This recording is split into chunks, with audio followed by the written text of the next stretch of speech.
article Leaning In introduces a new social justice framework of thinking and learning that specifically addresses the students. It consists of 5 guidelines. The first guideline is Strive for Intellectual Humility, that pretty much covers the problems of willful ignorance. It explains peer review and becoming more open-minded to this new framework. Guideline number 2 is Everyone has an opinion. Opinions are not the same as informed knowledge. It pretty much says that their goal is for students to realize you don't have to agree with something in order to learn from it.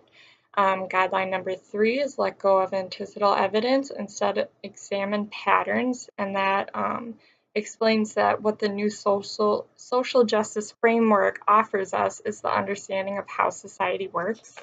Guideline number 4 is to use your reactions as entry points for gaining deeper self-knowledge, and that's to use your emotional reactions more constructively. Guideline number 5 is to recognize how your social position informs your reactions to your instructor and those whose work you study, and that talks about how knowledge is never value neutral. And then the last part is section on grading, and they pretty much explain that how they grade is completely on the demonstration of the student's comprehension of the knowledge and not on the effort used to learn it. One of the most challenging guidelines for me as a future teacher, I think, would be Guideline 2.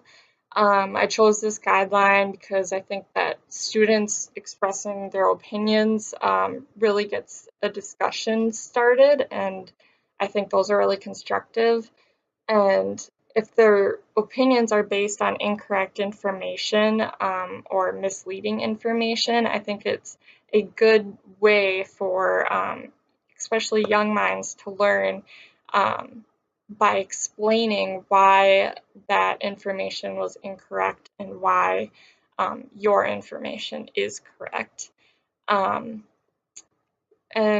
some of the strategies I could use to meet that guideline number 2 are in the future is to not encourage opinions necessarily, but maybe instead encourage more questions of why something is correct or incorrect.